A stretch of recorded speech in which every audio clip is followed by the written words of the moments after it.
Real hip, real cool. You did. I want it to be fly. A plain Jane, in need of the wardrobe, trying hard to maintain the same lane as Bruce Wayne, keeping the wealth up in the same vein, inherited from Mrs. Kane. But my mama's sin merited some vicious gain, cause some parentage once interest waned, and the supply that could lift that reign of the brokenness to dismiss chains, the spiritual poverty, insistent shame.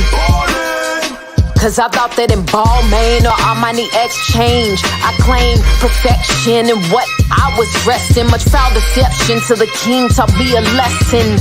All are welcome, but all of you ain't welcome. Leave the threads that leave you dead. Stop your deeds and you'll be fed. Enjoy the spread of living bread, but my apparel would leave me in peril. Misled, out of sight, I was covered in my own clutter. Instead of... All right, welcome, y'all. You're here for another Kingdom Building Conversations session. And in the house, I got Aasha Marie. How you doing, Aasha? Oh, I'm good. I'm doing good. Well. How is Chi-Town?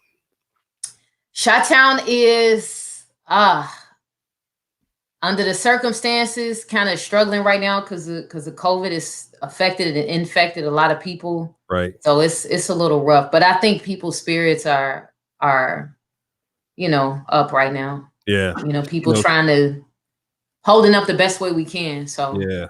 And sure. I think like last week it was some shootings, so that threw like a lot of stuff off too. So we're doing okay, but okay. Yeah, it's interesting. Chi-Town is a special place in my heart. One, we lived there, my wife and I, for about 3 years when I worked. Oh wow. From about 2010, 2011 to 2014. Yeah, I worked at Allstate for a little while out in Northbrook, and we lived out in Skokie for a minute, and then Wheeling for a minute, and then we would come down to the city.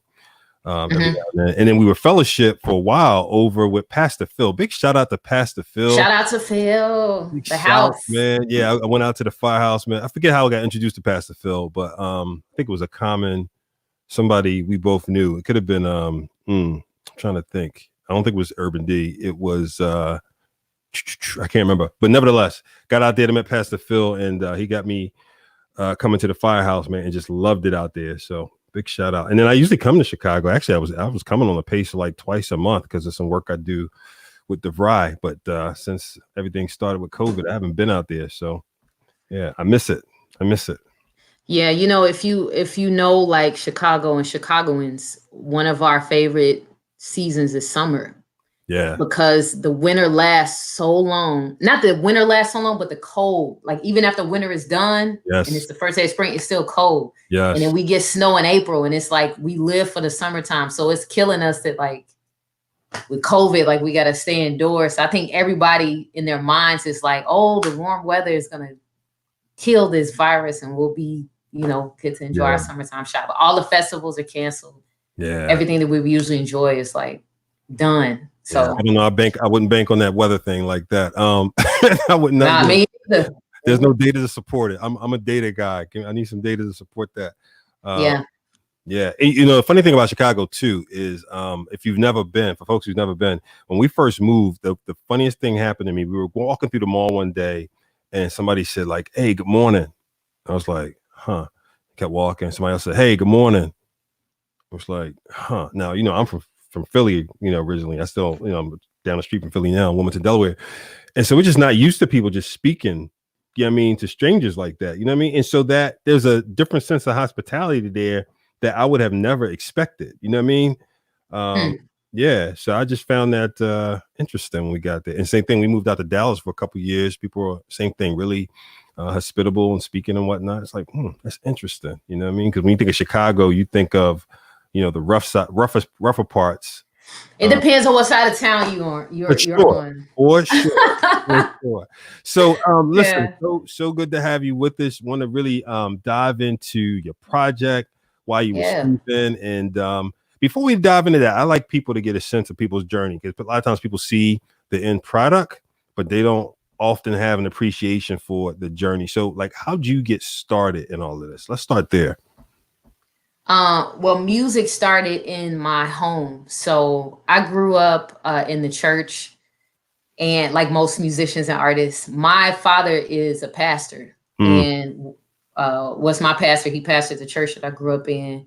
And so my musical journey started there. So if you ask any of my family members, especially my mom and my dad, I was always a shy kid. Okay. Like I wouldn't, like if it was a room full of people, I wouldn't want to walk in the room. I would be so afraid of just being seen. And so, and I think the first song that they said I sang was like Lisa and Colt Jam. In like church? Lisa and Colt Jam. No, just at home. Just like my first song. That, oh, baby, I think I love you. I was great from head to toe. Gotcha. And then they started me like in the choir, started in the church choir, started singing. And then my father, when I got a little older, he was tired of like this revolving door of church musicians that he would just hire. Things wouldn't work out. So he was like, I'm gonna just put my kids in piano lessons.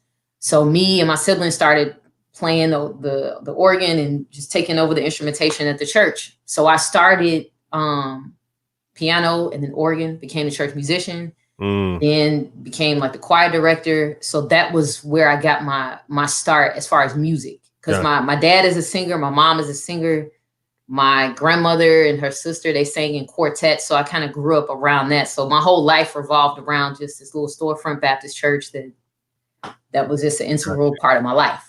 And then rap, I don't remember being into rap as a child. I really got heavy into rap as a teenager.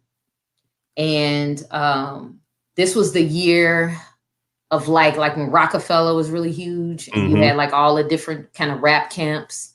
At that point, I hadn't been exposed to Christian rap yet. At my house, the basement was a hangout spot. So if anything new came out, especially hip hop, R&B, we listened to it in the 6 CD changer in the basement. I come downstairs, my younger brother and his friends are listening to something and I just see them writing like ferociously. I'm like, what are they doing? So I asked them and they're like, we're writing rhymes. I'm like, okay. And they were like, you should try it. Now at that time, I had never rapped. I never wrote a rap at all.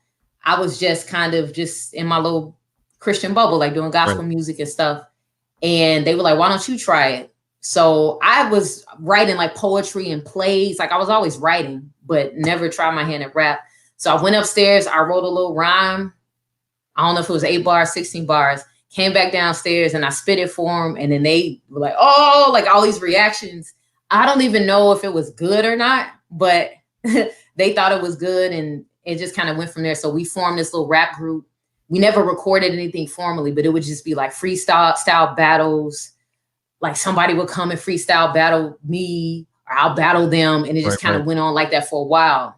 And then when I was 19, when I was 17, I went down south for the summer and went to a Christian retreat. And I thought I got saved because I saw some things down there that like, I was like, all right, I know God is real because I've been in church my whole life, but now I know he's real and I can't continue to like do things the same way. So I came back to Chicago. I threw out all my rap CDs. I think everybody go through that phase. Absolutely. I don't know why it is. Like the first thing to go is the music. Threw out the music.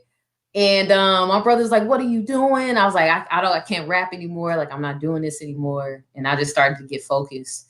So then when I started college, I started hanging around like a lot of my musician friends that got inspired. I started like a gospel music group. So I was penning original songs and I had a gospel group. We were meeting every week to work on new music. We were going around town singing and stuff. So then that happened. And I was doing that for some years and I didn't touch rap at that point. And then like 2010, for whatever reason, I started, I think it was, what's the poetry group, the Christian poetry group out in California. I can't remember the name right now, but they were huge. And I started watching their videos on YouTube when it really started popping off. And I was like, man, like, this is amazing. I'd never seen spoken word poetry done like this before. And I got inspired and I started writing rhymes.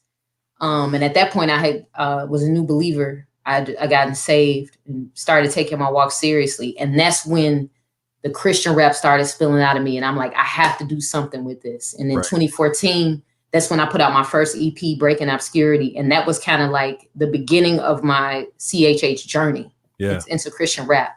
But the first rapper I got introduced to was the first group was of course Cross Movement. Uh-huh. And then The Truth. So that was like the order. It was like Cross Movement and then The Truth. That was like my introduction to CHH. Got you. What's funny is what you said too about the thing of one of the first things that happened, we threw out all of the pre-existing music. I wonder why it must be a sense of like, that's not the right message, or makes me feel what now feels like the wrong way. Why do you think that is? Because I want to jump to some of your songs and some of the cultural challenges you place in your songs. So why do you think that is? I think for me, being like an artsy kid, like just into music, right? And I love all things musical. I love music, and I think at that time, I felt like whatever was the loudest dominating thing in my life that I gravitated towards or found my identity in, like it needed to kind of be severed. Yeah. And so for me, so much of what informed my worldview and the culture and like the loudest voice in my life, for me, that was the music that I was listening to. And it was just like the first thing that had to go, because I was like so much of what I thought I had to be. Because when I first started rapping, I was rapping about, like, again, I'm a church kid. I'm rapping about slicing people and gats and guns and stuff. And I'm like, I had never done, any of that. But that's what I was listening to. So that's what I thought I had to be. Gotcha. So I think a lot of my like adolescent years is like you look to pop culture, hip hop culture in my case.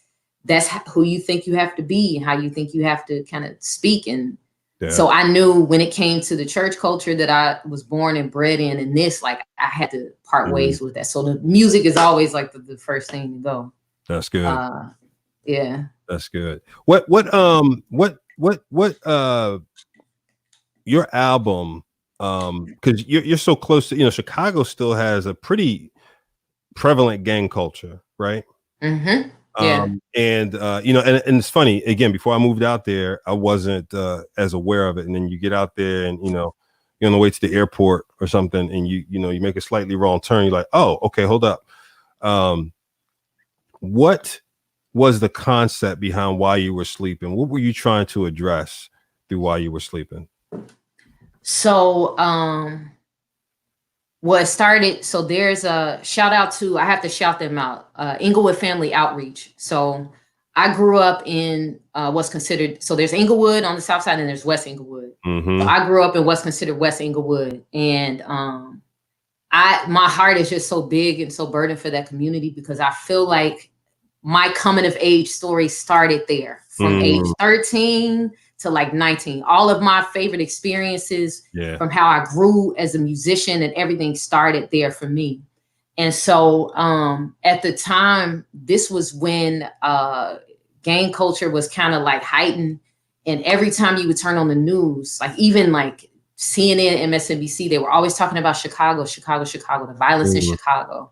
And I remember Spike Lee came to the Woodlawn community to shoot his movie. I can't think of the name of it, but it was called Chirac. And it was so much controversy, like people were upset because it often, like they felt like it mischaracterizes the city, because where this stuff is happening is only in certain like areas, certain sides of the city. Right. But for me as a Christian with Inglewood Family Outreach, so I'm a board member of this organization, and they mostly work with families, but a lot of the young men are in gangs, right, and have been in gangs. And the thing with the gangs, so just like how I grew up, my husband and I talk about this all the time. Like I grew up in church, like I come from church going family. There are people who grow up in gangs and grow up in gang culture. Right. So it's not just like you're in a gang. It's like your dad probably was a banger, your uncles, your cousins. You grow up on a gang block. Your neighborhood is tied to a specific gang. Mm-hmm. So it's like, it's the culture of it, which makes it so hard to leave. And at the time there was so much death. And I was just like, in these neighborhoods where this is happening, there are churches in the worst neighborhoods in Chicago where there's a lot of violence. There are thriving churches in these same neighborhoods. And I'm like, where is the gospel witness? Where is the gospel proclamation? And I just felt like, for me being a part of the church, how can I wanted to speak into the situation. I just had so much inside of me that I was burdened about this situation. And I'm like, man, how can I shine a light on this in a way that makes sense to me? Yeah. And I could communicate it to other people, because even the title, right, While You Were Sleeping, it indicate, like, I don't know if you've seen the cover art for it, but it's like I have my hands over my face and there are X's that kind of represent like death, or it's like someone who obviously sees, but you don't want to see. And I feel like a lot of times the church is walking blind. And that's why in the video, we depicted everything happening in the church, because it shows the proximity of like, this is happening right under your nose. Like, you can't even say like you walking up the door, like it's at your doorstep. Right. So it's like, are you going to ignore it and be like consciously just blind to it? Or are you going to do something about it? And a lot of times I feel like we're just asleep. And so with that song, what I was trying to communicate is the church's responsibility to evangelize the world around them, the people around them, especially for Chicago, where we have a fundamental problem in our Black communities with this gang culture. What are we going to do about it? Because the people closest to it are the people that can change it. Yeah. So yeah, that was the message, behind that song. And it wasn't like the church is not doing enough. Right. But it's like, for the churches that are there, like, we need to be a lot more like gospel focused, like we need to reformat how we're doing things. Yeah. It's like, that makes sense. Amplify the message and make it, put it right out in front of them, serve it up. Yeah. When did you release that single? Remind me. So that was released in the fall of 2018. Okay. That was the first single from this album. Right. So and like fall, how was it received in the area? Everybody was shocked, I think. My friends were in the studio with me when I recorded that song. And when I remember coming out the booth and they were like, Aasha, I had no idea you had that in you. And I was like, I didn't know either. But it was like, once I got into like the groove of the song and I started writing it, it just started like flowing out. Yeah. And I just had so much like a pent up kind of anger, but I think it was a righteous anger. I don't think it was like, I'm angry, the church is, but it's like, I'm a part of the church. Yes. And I have a voice and I want to use that voice for that. That's a lot of people were shocked. And I think it was, a lot of people said that it was very sobering, like, to hear that the message in that song. Yeah, that's good. So how did you go into planning for the album, the full album, While You Were Sleeping? What was your thought process going into it? What did you want to achieve? Yeah. So for me, it was like, a lot of people don't know still that I rap or what I do, or even my musical capabilities.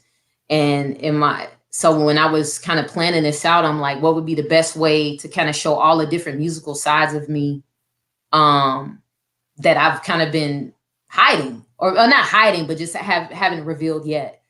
And so a lot of the songs I had already had written and just needed to record them and kind of finalize, all right, who am I going to collaborate with? How can I like enhance the music?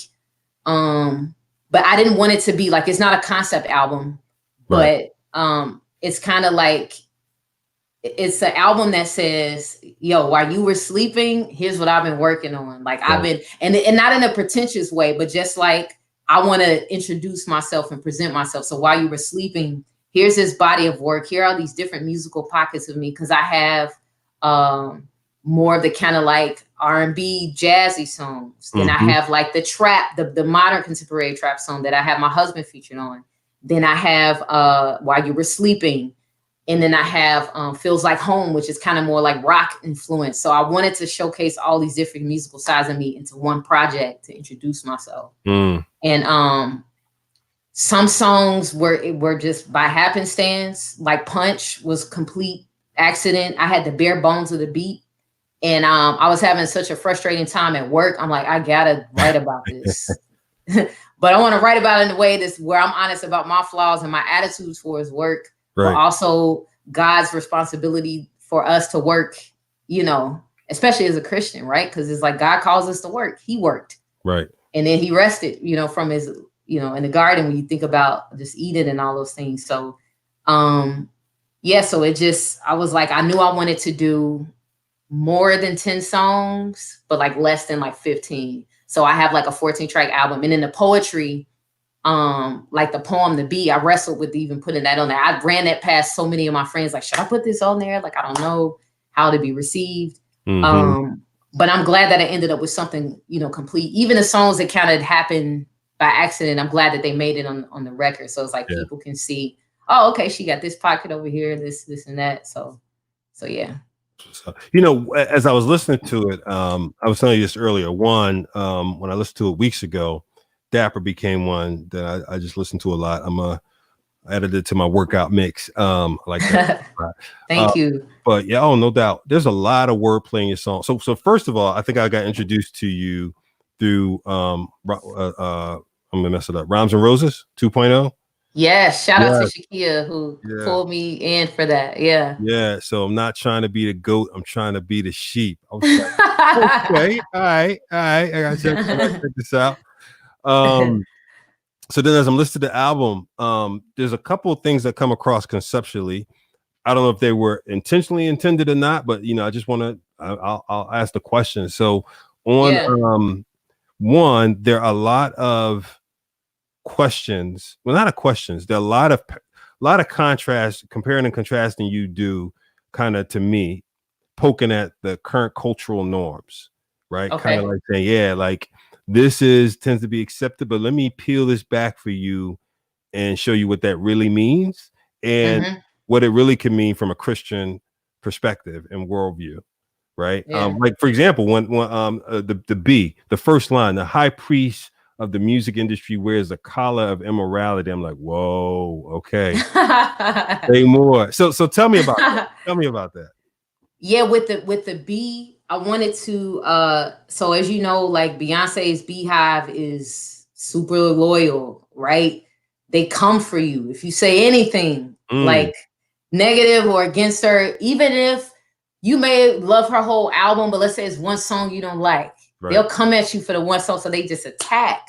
And I wanted to have a larger conversation about like the idolatry of celebrity worship. Yeah. And just the idolatry of just music culture in general that even I've been guilty of in the past, like before Christ. Yep. And with that line, I was like, there's a worship of her. The whole thing was inspired by a few years ago, me and my friend, shout out to my friend Joy. We were having a conversation. I said, girl, I just read this article that says that there's a church of Beyonce. Really? And they and they worship her. So we were, I don't know, but we were just talking about how ridiculous that was. Right. And so it was really inspired by that, like reading that. And I like to tell people, like, good writers or just writers, you read a lot. Like you have to read it, kind of informs like how you write and the worldview and stuff like that. Right. And I wanted to paint a picture of someone who's being worshipped. Outwardly she's beautiful, she has it put together, she's on top of the world, but inwardly there's a spiritual detriment to the soul that's happening because her message and her lifestyle, these things are of the world. And so it's like things can be so sweet on the outside, but I wanted to juxtapose that celebrity idol worship with the spiritual reality. And so I feel like with that, I was really trying to uncover that. Like, yeah, this is how it is on the outside, but on the inside, it's like, that's why in the poem I said, blessed is the man who walks not in the counsel of the ungodly, nor stand in the way of sinners, nor sit in the seat of the scornful. Her delight is in the law of the Lord. Yeah. So it's like, we're in the world, but we're not of it. Like our worship is to the true God, but then you have the false, like idolatry. So I wanted to have that, like, set it up like that. So people would be like, oh, okay. Oh, you said it up. To be clear. Thank you. I listened to that song probably 3 or 4 times back to back, just listening to it, because the depth of the lyrics and the metaphors, like you really have to slow down and pay attention to a lot of metaphors you're using as you peeling it back. So and then so that's one concept, conceptually, one of the things I think you addressed, like just peeling back culture and asking people to think about things. And then for me, you go another level deeper in terms of messages to women around self-value and such. Was that intended as well? Am I picking that up correctly? Yeah, and that just comes too from how I grew up. So growing up in a kind of legalistic church culture where you had to look the part. Yeah. You had to look the part. You had to present yourself a certain way. Like the church I grew up in, you could not wear pants. Oh, you could yeah. wear pants, Yeah. but if you wanted to serve in any capacity or you in the choir, like don't come in here with no pants on. You just don't do it. Absolutely. And then when I came to Christ and started looking at the scriptures, I'm like, man, God is really concerned about the condition of my heart. Right. And am I in right standing? And then I was going, like when I really was delving deep into study on my own, looking at Malachi, where God is like, I don't want your offerings. I don't want nothing from you because your heart is not right. Right. And when you see that in the scriptures, and it's just like, man, it's like, how can I convey that? Like with Dapper and even the other songs, I think like growing up, I care so much about what people thought about me. Like, do I look the part? Do I look acceptable? Are people going to like me? Are people? And then it was just like the focus was just not where it should be. Yeah. You can go ahead. The focus is not where it should be. So just to kind of reroute people to what's important and keep the focus on God and what he's doing in my life. Because I feel like that inward transformation is going to show outwardly, no matter what I'm wearing or who I'm around or how I'm presenting myself. Like what I'm putting in is going to come out and God is going to be pleased with it. So I wanted the focus to be like, I want this to be together, like no matter what. Because I got to go home and live with myself and look at myself in the mirror at the end of the day and say, man, I'm real put together, but I know like inwardly, it's not really that way. It's not what it is. Yeah. That's good. I mean, look at hip hop. It's all about being flashy, like fashionista, what you wear, how you carry yourself, the car you drive and all of that. And it's like the emphasis is just always on things that these things are fleeting. They fade, so. Absolutely. So, now that you've been doing this, and I know you've got your outreach work, so I'm going to talk about some of the outreach stuff you're doing on the on this side of the fence. What have some of the lessons been like? You know what I mean? What have you learned so far in CHH that you would pass on? Particularly, too, we still are probably underrepresented in terms of female. Oh yeah. Christian hip hop artists. What are some of the things that you've learned so far and picked up? Well, for me, it's more important, especially as I'm kind of meeting new people and getting introduced to new audiences through my music and vice versa. Like building relationships with other artists is key. Like right now, I'm in a Telegram chat with a lot of women who are rappers and MCs, and they do a lot of the same things I do, like poetry and singing and rapping, all those things. And you move loud in the background. So like a lot of things that I do, they do. So having that community has been key for me because I have people that I can relate to. Right. And I feel like the indie artists in CHH, it's important to have that because you have encouragement and support where you need it. And I think too, when you have that, you don't always look for like the big like cosign. Right. And like the big cosign or like, oh, somebody's going to put me on. I think you're more inclined to focus on like the creativity and building those relationships and being affirmed in your gifts and callings. And then just focusing on like the art itself. Because I think sometimes me and my friend were talking about this the other day, like we're just in a unique time too, where it's easier to kind of get this discovered. Yeah. The music out there because of the internet and social media, like it makes it easy. But at the same time, you have to know what you want out of it. Like for me, I love music so much, even in times when I want to give up, I know I can't because it's just in me. Like I love music so much. It's my passion. I'm always going to do it. So it's like, no matter what happens, whether it's on a minor scale or a major scale, I'm always going to do music in some capacity. And I think people just need to know what they're going after. So for me, I'm like, I want to put the work out and then have people receive it how they're going to receive it. But I want them to be aware that I'm here and I do this, but I don't let my affirmation come from like the big cosign. I mean, those things are nice, but I don't let my affirmation come from that. I let it come from the community that I'm building and the value that I'm putting into my work. Yeah. That's where I find the most pleasure, because I get so much pleasure out of just creating. Yeah. No, that's So, good. That's good. So, you know, yeah. as you're, you know, one of the things I think people often question is, you know, what's the intersection like of, you know, faith, music, and business? You know, how have you found it so far, bringing things together? You know, bringing your faith into your music, because, like you said, you started with initially singing Lisa and Coke Jam, and a whole lot of faith in that. And then you know you bring it full forward. You know what I mean, to uh, totally put your faith in there, right? But then you still have to deal with all the things it takes to help the ministry survive, right? Which means dealing with different aspects of business, right? No matter just from the simple things like copywriting stuff to everything through potentially licensing and all those kind of things. How have those things merged for you? Oh, it's a balancing act. Yeah. It's a balancing act. I had moments where it was stressful just because I was trying to manage so many things, like so many different like aspects of it. And because it's like, okay, I have to be creative and write the music and make sure like I'm being consistent with that.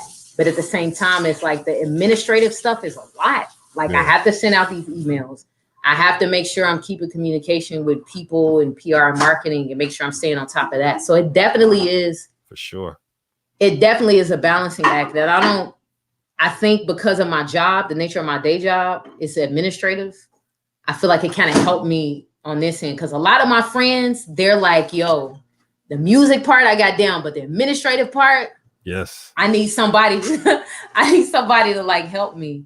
Yeah. But there were times when I would have downtime, like at work, I would be working on the music stuff, like the administrative side of things. So it's a balancing act, but I think I've learned how to manage my time and like carving out time to do it, just sitting down and having focused time at the laptop. All right, I need to do this, and that. But I had people to help me too, like in the background to help me kind of plan out things too, to have like deadlines set. So I'm staying on task. Right. So, yeah. Hey, I tried not to laugh at the comments, but this one's funny. Yeah.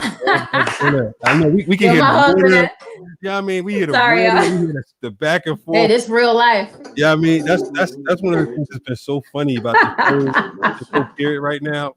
It's like the jump. Remember a couple years ago? My husband gotta eat, y'all. Oh, for real. Remember a couple years ago with the news reporter was doing the joint and his daughter came in the back of the room and was doing like the Frankenstein joint behind it. Yeah, and then the wife came in and snatched up. I mean, so that's what like almost every other Zoom call is now. Like, you know, when you're talking with people, they be like, hold on, kid moment. And you see the kid like, you know, flash on the screen or the cat walk across the screen or whatever. So that's real right there.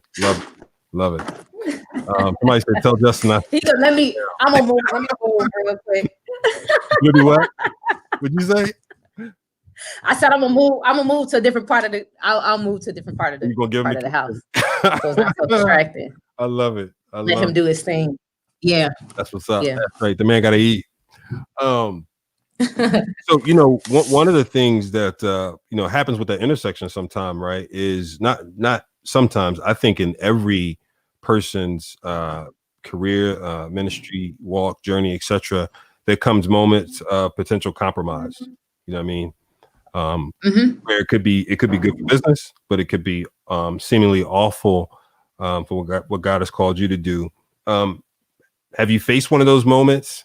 And if so, what helped you through those moments? You mean as far you said moments of compromise? Moments of compromise, yeah. Where you've may had to compromise, you know, what you want to go and work on, the material, the substance, the content, the integrity of it. You know what I mean? Like I saw the other day, for example, a post by Ty Tribbett. I didn't get to watch the whole thing, but I think the gist of it was he was ready to work on some music and such, right? He was committed to a certain message and things he wanted to do, but the label was pulling back. You know what I mean? And so he was having one of those moments of, man, it's so much more about the message in the ministry versus you know, the label who's focused on the returns, and it's an incredible balancing act. You know what I'm saying? I'm not throwing stones at his label. I'm just saying I can understand his frustration and him wanting to keep his level of integrity, what he feels God's placed on his heart to do and to deliver to the people. So just curious if you faced any of those moments of, again, in the context of integrating all these things, having to deal with moments of potential compromise. For mine, my compromise really comes with what's happening at home. Like, because I'm married, there are just some things that have to be put on the back burner when it comes to certain, like, because I may want to put a certain amount of money into a project or something, but then home has to come first. Like, I have to talk to my husband. We have to have these conversations about value of it. Is it worth the investment? Is there going to be a return? Because I'm like more artsy. My head is in the clouds. My husband is very practical. Like, show me why, how, but I need that. Like, we have this nice balance in our marriage where, you know, he's the money man. He manages the money. He does that well. So when I come, I got to have this well concocted plan. Like, this is what this is. So for me, though, the compromises, and like my husband fully supports me. He's 100% behind me, what I do. Even if I wanted to quit, he'd be like, I'm not going to let you quit. You're going to keep going and keep doing this. But the compromises have to be made when it's like, when it interferes with things like at home, or if it's going to disrupt something at home. So those are the compromises that I've had to make. And even times when I need rest. I remember there was one summer, this was way before While You Were Sleeping came out. Every weekend I was performing. And it was like back to back to back, to where I experienced like physical exhaustion, where I had to just lay on my couch for like 2-3 days to recover. So even how many performances I choose to do, like, in a month, because I can only, like, I'm human. I got to eat, I got to sleep, I got to recuperate. And it's like, I'm not a machine, and I can't think I need to operate that way. Exactly. So I've had to make compromises just for my own personal, like, health and just safety. Like, man, Aasha, you need to rest. And I always think about that. Like, I think about people like Prince, right? Such a huge name. All those years he had those, you know, the pain in his hips trying to manage that, but he was still performing, still going. And it's like, a lot of times we have to remember, like, you're human. You need rest. You need sleep. Like, you're not a machine. You just can't keep going forever. And so it's like, man, if he needed that, how much more do I? Like, I'm not a major name signed to a major label, but it's like finding that balance between, I got to eat. And it's nice to get, you know, income from what I'm doing, but I do have to compromise sometimes to make sure that I'm getting the proper rest, because I won't be good to myself or anyone else to make time for the more important things, you know? No, for sure. You know, I know one of the things, you know, we were talking about before we got started was you're blessed and fortunate to be not far from where you work, right? So are you still going into work physically? No, working from home. They shut it down. Okay, they shut down. Okay. Everything shut down. I don't know if you know, the mayor of Chicago right now is world famous now, because she, for whatever reason, I don't know if this was like 3 weeks ago or a month ago, everybody in Chicago got a text from Lori Lightfoot, like, stay, you're behind in the house. Is that right? Words, like, stay home. Yeah. Okay. Everybody's phone was like, whoa. We're like, she is not playing. Like, everything in Chicago is shut down. And they started an IG page for her that basically she's just like, she's everywhere. She's hovering in the shadows, like she's lurking, waiting to catch people, you know, slip up. But the job is shut down. So I've been super blessed to be able to work from home and still, you know, get a check. That's been a huge blessing. That's good. Yeah. Like I said, you know, I miss getting out there. I was coming out there about twice a month for some work I do out there. But, you know, in the midst of all this and all this uncertainty, you know, so one, thank God for, you know, what you have in terms of your day gig. I'm sure the things you have planned, particularly on the heels of a new release, have been like totally changed and altered, right? What have you been doing? And again, I always like to ask these questions too, for the benefit of those watching, because I'm sure there's so many people in a similar situation. You know, you just had your release, you probably had tons of things planned. How have you kind of navigated through that in the midst of this? It was hard in the beginning. I was actually debating whether or not, so the album dropped Friday, March 27th. I was debating whether or not I was even going to put it out when all this stuff had started happening, because I was like, man, this might affect everything, like the promotion of it. So at first I was tripping. Like, I was trying to figure out what to do. I had planned this like elaborate like listening party. I had it all planned out, everything that I was going to do. The venue that I was going to have it had completely shut down because of the virus. Like they couldn't operate their business anymore. And so it was kind of devastating at first, but I think I was like, you know what? Like I can't sit on this project. Like I got to put it out. So I think now what a lot of people are doing, that especially now with social media, is just utilizing social media. Yeah. And trying to figure out ways, like, so I've been able to create like content pieces using the songs from my album just to still put it out, and put it out there on social media so people can engage with it, to know, hey, I just dropped a project. So I've been able to find ways to kind of stretch it out. So even though in person, because with any new project and with any artist, you have to perform. Sure. Like, sure. Cannot not be an artist and yeah. not perform. You got to perform so people could see. Oh, they want to see the music come to life and see who you are and hear the material. You connected with new audiences. You're building your brand. That's a huge part of it. So I think for me, it's forced me to find just creative ways to engage people online, and just using like social media. So it's once I've released the album. And I have an incredible team, like graphic designers and different people I'm working with. So the story of Inglewood actually is going to be like a short animated film that's coming out. Okay. So I'm working with a graphic designer on that. So just little things like that. Just to try to, like I said, maximize and leverage social media and online. So I think a lot of it's weird. I was talking about this with one of my friends. A lot of churches who were so anti online social media stuff are now in a position where they have to use it, because you don't want to lose, the connection with your members. Absolutely. And that community aspect. So for artists, this is like everything, using YouTube and, these online platforms. Yeah, I was watching someone the other day. I forget the reverend's name. He was on, one of the shows I was watching, but he was a guest. And he was saying on average, churches have grown by 15% during this time, right? Wow. 15%. I mean, 15% is not an insignificant number.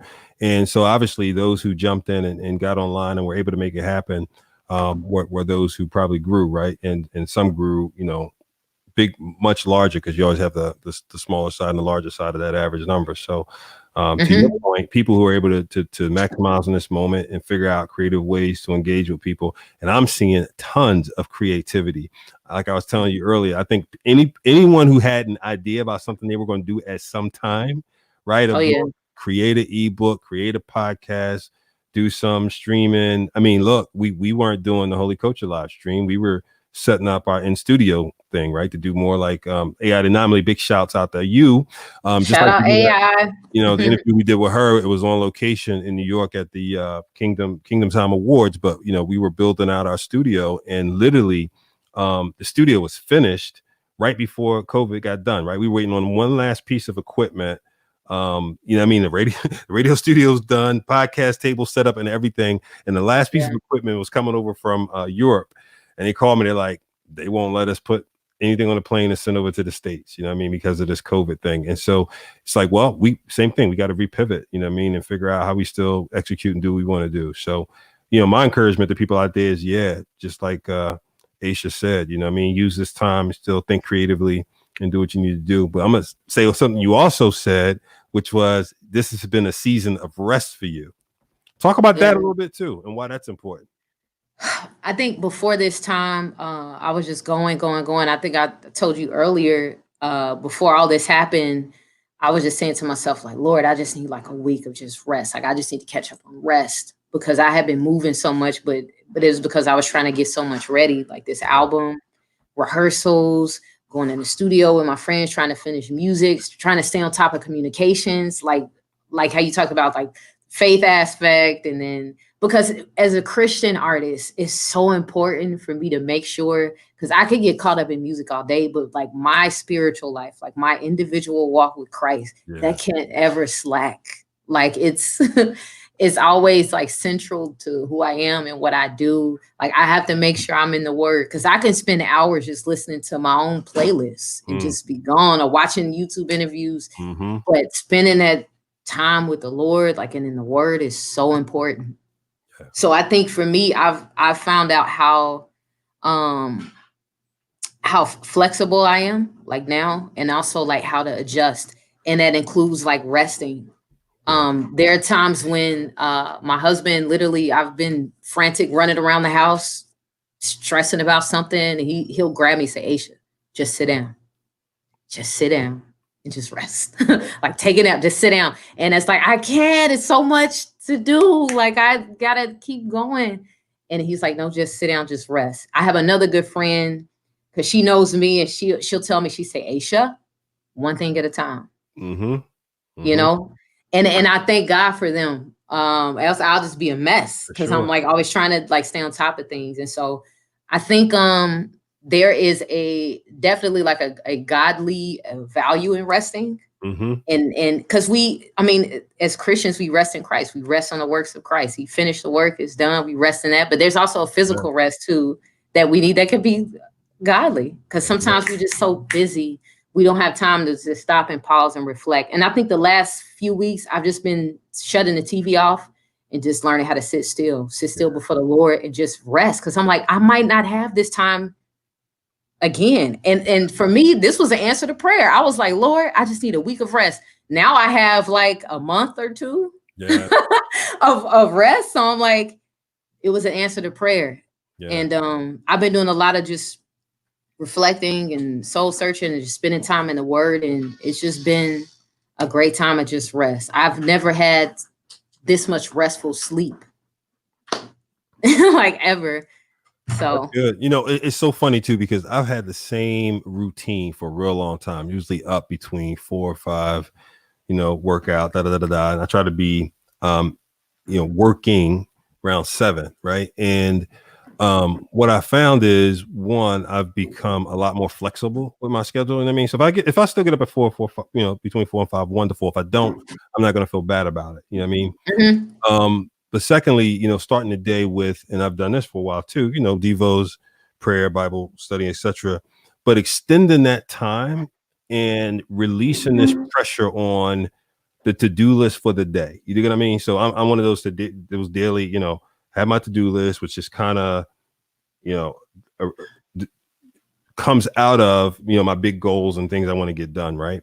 And you get this, you kind of hit this point where you go, you know what?